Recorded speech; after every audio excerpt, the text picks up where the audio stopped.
Segundo ano, vamos terminar este capítulo 2 falando sobre Jean-Jacques Rousseau. Jean-Jacques Rousseau foi um pensador nascido em Genebra, na atual Suíça, e que se muda para a França ainda muito novo. E na França, que vivia sob a marca do absolutismo, é que Rousseau faz a sua carreira filosófica, mesmo não tendo estudado em nenhuma grandiosa academia, né? Rousseau foi um autodidata e que não fez carreira acadêmica. Começamos aqui por uma definição básica que nós já vimos com Thomas Hobbes e com John Locke, que é sobre o estado da natureza. E aí lembramos, né? Para John Locke, o estado da natureza era ruim, existia guerra de todos contra todos. Para Thomas Hobbes, o estado da natureza era ruim, existia guerra de todos contra todos. Para John Locke, o estado da natureza é neutro, mas pela possibilidade de existir julgamentos imparciais e errados, é que se cria o estado político. No Jean-Jacques Rousseau, nós temos uma valorização do estado da natureza. Então, para Rousseau, o estado da natureza é bom. No estado da natureza, só existiriam desigualdades meramente físicas e todos viveriam neste estado, segundo Rousseau, em paz e harmonia. Então, nós começamos aqui, quando Rousseau surpreende o mundo no auge do movimento das luzes, no auge do movimento iluminista, quando ele ganha o concurso da Academia de Dijon, na França. E o que perguntava neste concurso? Perguntava se as artes e o aprimoramento da ciência serviram para melhorar a moral, os costumes do ser humano.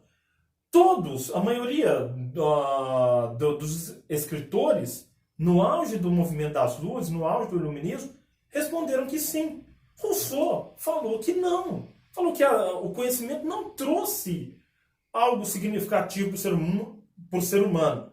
Muito ao contrário, levou à queda deste ser humano. E aí nós temos, a ideia de Rousseau muito clássica, muito debatida, que é a ideia de que o ser humano nasce bom e a sociedade o corrompe.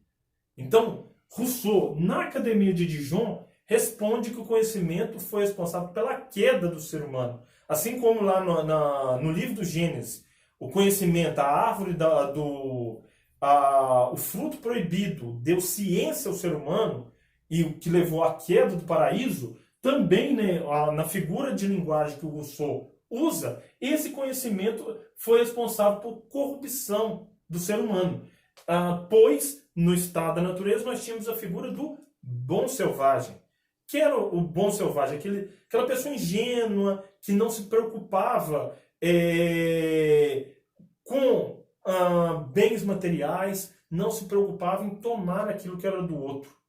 Então, no estado da natureza, todos garantiam a vida de todos. Ao contrário do que Hobbes achava.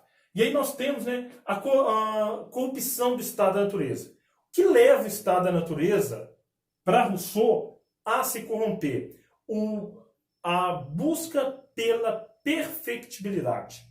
Ou seja, à medida que os seres humanos raciocinam demais, eles começam a ver, falam assim, não, mas isso aqui está errado. Não, mas a gente pode mudar isso, a gente pode mudar aquilo.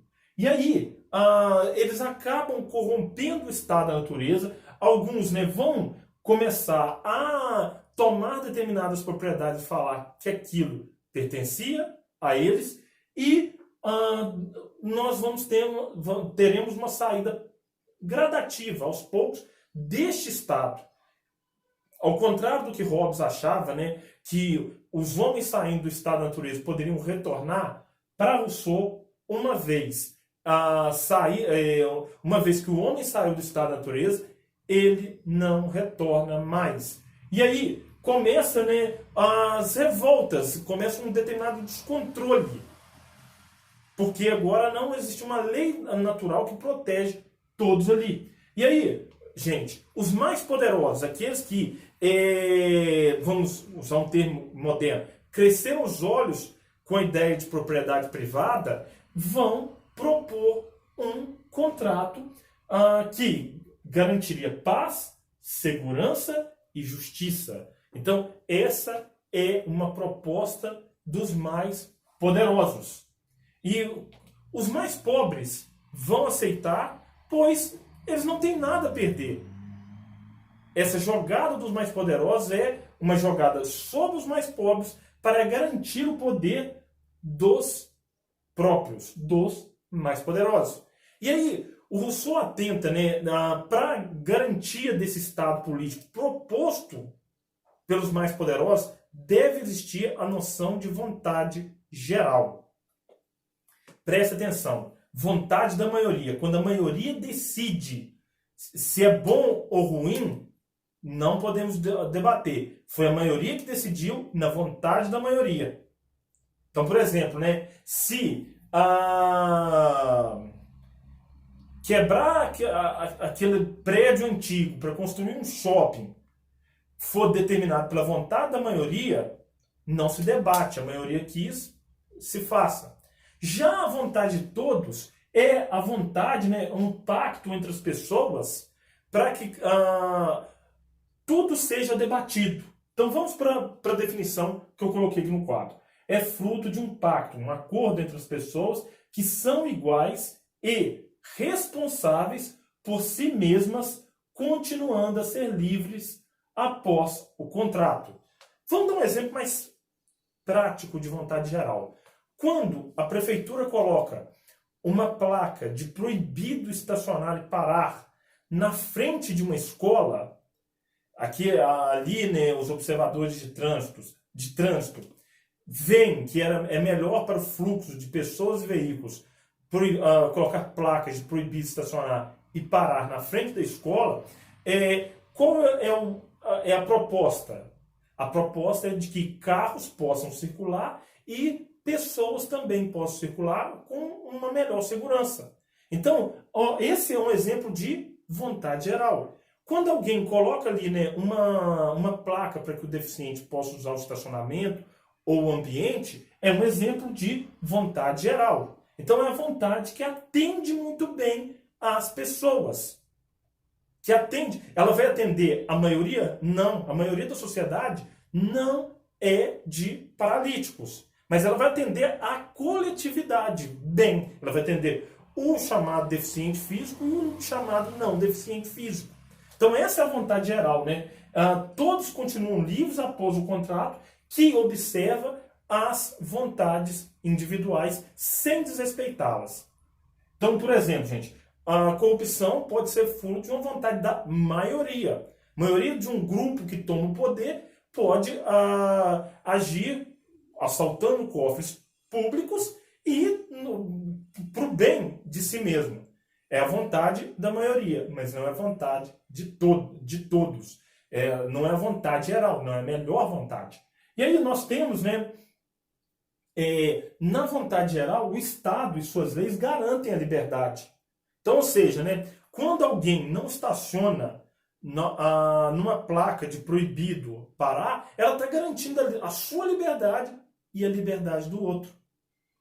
E aí existe uma preservação do individualismo, porque a sociedade corre muito bem. Existe a noção ali de que Rousseau, né, chama de vontade. A vontade é a capacidade de se sacrificar em prol de assuntos coletivos. Então vamos dar um exemplo mais atual dentro do que está acontecendo. Quando alguém vira e fala assim, eu não vou sair de casa para que outros não se contagiem com um vírus, com o Covid-19, ele está agindo de acordo com a vontade geral. Ele está olhando e dizendo, olha, para eu não ser contaminado e para eu não contaminar ninguém, eu vou evitar de circular. E aí deve existir respeito. Não estamos em sala de aula, se estivéssemos, poderíamos fazer uma discussão maior sobre isso, mas essa noção, né, de você ficar em casa, mediante uma pandemia, é uma noção de vontade geral, de respeito a lei e as individualidades. E aí temos aqui, né, a vontade geral é amante do bem comum e radicalmente contrária aos interesses particulares e privados. Ela sempre tem um pensamento coletivo. Vamos dar um outro exemplo mais básico ainda. Quando alguém não usa o cesto de lixo, ele está fazendo valer ali a sua vontade. E pode ser a maioria, por exemplo, de uma sala que não use o cesto de lixo. Mas, para a coletividade, para os professores, para outros grupos, o que seria melhor era todos usarem o cesto de lixo adequadamente, à vontade geral. O bem comum, o bem da sala seria se todos usassem bem o cesto de lixo. Poderia dar outros exemplos aqui com estacionamentos e tudo mais. Bom, então, como eu mesmo falei, na vontade geral vigora a lei, mesmo que a lei possa não te beneficiar. Vamos dar um exemplo mais prático aqui? Você está num carro, você tem uma vaga para deficiente. Você poderia encostar nesta vaga, mas você pensa, não, eu tenho que respeitar a lei. Caso ele precise, né, eu não estou ocupando isso. Isso é vontade geral. Ela atende toda a coletividade. Toda a coletividade. Termino por aqui. Muito obrigado a todos.